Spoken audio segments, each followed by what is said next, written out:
Assalamualaikum warahmatullahi wabarakatuh. Saya Zanita Tasyalia Fitri dengan NIM 15046200061 dari Si 1 Ilmu Keluarga, Program Studi Pendidikan Kesejahteraan Keluarga, Fakultas Teknik Universitas Negeri Jakarta. Pada kesempatan ini, saya akan menjelaskan isi dari poster yang telah saya buat berdasarkan bimbingan dari Ibu Dr. Uswatun Hasanah MSI dan Ibu Huriyatun Kabbaro MSI selaku dosen pengampu mata kuliah Ketahanan Keluarga. Adapun judul dari poster ini adalah Kasus Depresi Postpartum pada Ibu di Jawa Tengah tahun 2017 sampai 2021. Untuk data yang saya paparkan pada poster ini adalah hasil dari studi pustaka yang dilakukan terhadap berbagai sumber artikel yang relevan mengenai teori pembahasan dan data kasus depresi postpartum pada ibu di beberapa wilayah di Jawa Tengah tahun 2017 sampai tahun 2021.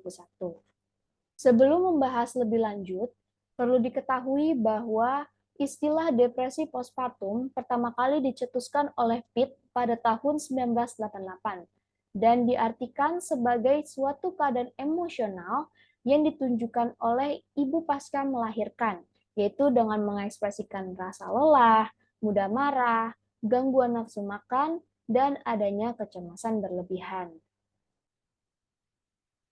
Berangkat dari definisi tersebut, diketahui bahwa bentuk umum depresi postpartum pada ibu dapat berupa seperti berkurangnya minat dan ketertarikan ibu terhadap bayinya, ibu tidak mampu mengenali kebutuhan bayi, menolak untuk menyusui bayi, memiliki hasrat menyakiti diri sendiri, ibu bisa berpikir untuk bunuh diri, bahkan menyakiti bayinya sendiri. Kemudian ibu juga menjadi sering berfirasat buruk, muncul rasa takut, terlalu sering menangis, pola tidur dan konsentrasi yang terganggu, serta sering merasa gelisah. Semua bentuk depresi postpartum pada ibu yang telah saya sebutkan tadi ternyata ditemukan pada hampir seluruh ibu yang menjadi responden penelitian di 5 wilayah di Jawa Tengah, yaitu pada tahun 2017 sampai tahun 2021. Namun sebelumnya perlu diketahui bahwa data yang dapat saya paparkan ini masih sangat terbatas karena kurangnya data hasil penelitian mendukung serta data pencatatan dan pelaporan kasus yang dimiliki pemerintah setiap tahunnya masih belum rampung. Bahkan hingga kini, angka kejadian depresi postpartum di seluruh Indonesia masih belum dapat diketahui secara pasti, sebab belum adanya lembaga terkait yang melakukan penelitian khusus terhadap kasus ini, dan untuk sistem pencatatan dan pelaporannya pun masih belum lengkap. Baik, dapat dilihat pada tabel berikut bahwa pada tahun 2017 di Kabupaten Sukoharjo terdapat 37 kasus. Kemudian pada tahun 2019 di 3 tempat yang berbeda, yaitu yang pertama di Kabupaten Klaten terdapat 35 kasus, di Kota Surakarta terdapat 29 kasus, dan Kota Semarang terdapat 17 kasus. Untuk tahun 2021 di Kota Salatiga terdapat 34 kasus. Sehingga jika ditotalkan, maka kasus depresi postpartum pada ibu di kelima wilayah tersebut yaitu sebanyak 152 kasus yang terjadi. Dari hasil penelitian pada kelima wilayah tersebut, diketahui bahwa terdapat 4 akar masalah utama yang memicu terjadinya kasus depresi postpartum pada ibu di beberapa wilayah di Jawa Tengah tahun 2017 sampai 2021, yaitu seperti kesiapan ibu, tingkat dukungan keluarga, masalah ekonomi, dan tingkat penerapan kebijakan. Lalu jika keempat akar masalah utama tersebut dituangkan dalam diagram fishbone, maka kita akan mengetahui cabang-cabang masalah yang mewakili setiap akar masalah utama tersebut. Seperti yang pertama yaitu ada faktor ekonomi, yang diantaranya seperti tingkat pendapatan keluarga yang rendah, mampu mendorong ibu yang sedang hamil atau yang sudah melahirkan eh, tetap bekerja untuk mencukupi kebutuhan keluarganya yang kurang. Kemudian itu ada kebijakan pemerintah seperti kurang diperhatikannya aturan skema dan mekanisme deteksi dan pencegahan maternal depression, serta untuk koordinasi aturan pelayanan kesehatan jiwanya belum optimal. Selanjutnya yaitu ada kesiapan ibu yang meliputi usia terlalu muda dan pendidikan yang rendah dapat menumbuhkan resiko depresi postpartum pada ibu.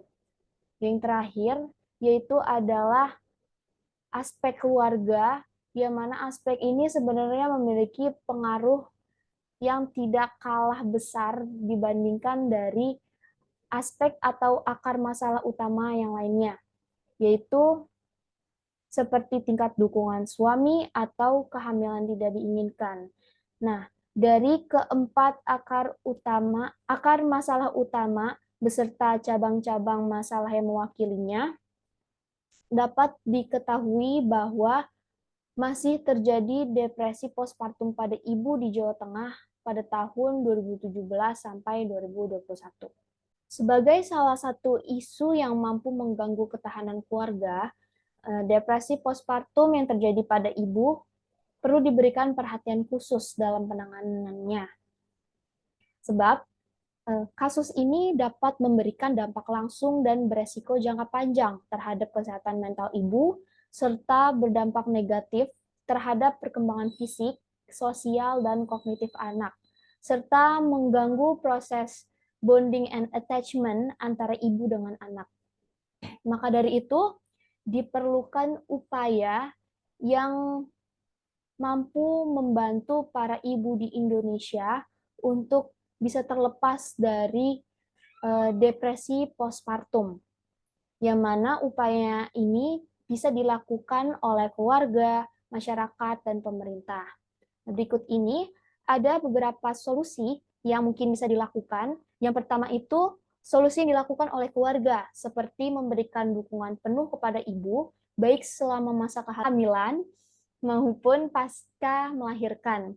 Yang kedua, ada merencanakan program kehamilan dengan baik bersama pasangan. Lalu untuk pemerintah juga bisa menetapkan kebijakan yang lebih optimal untuk menerapkan sistem skema dan mekanisme penggunaan alat screening dan monitoring pada ibu nifas, sehingga diharapkan bisa segera ditindaklanjuti agar para ibu yang telah melahirkan bisa menjalani kesehariannya sebagai ibu baru yang lebih sehat. Kemudian pemerintah juga bisa menggalakkan aturan yang ketat terhadap pelaksanaan program kunjungan ibu nifas agar dapat terlaksana dengan rata dan efektif. Lalu untuk masyarakat bisa membentuk atau mengikuti organisasi masyarakat untuk menjalankan program deteksi gejala maternal depression.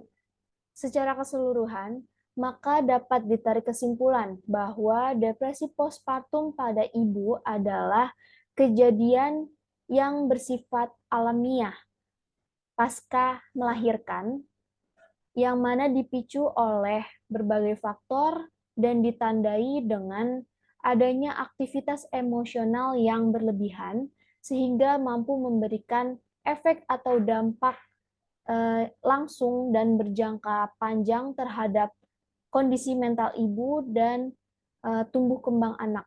Maka dari itu, ibu memerlukan dukungan dari berbagai kalangan, mungkin seperti dari keluarga, masyarakat, dan pemerintah, agar dapat terhindar dari depresi postpartum yang mampu mengganggu ketahanan keluarga, khususnya ketahanan psikis keluarga. Berikut ini ada daftar referensi dari berbagai sumber artikel dan data yang saya gunakan pada poster ini. Sekian dari saya, kurang lebihnya mohon maaf. Wabillahi taufik wal hidayah. Wassalamualaikum warahmatullahi wabarakatuh.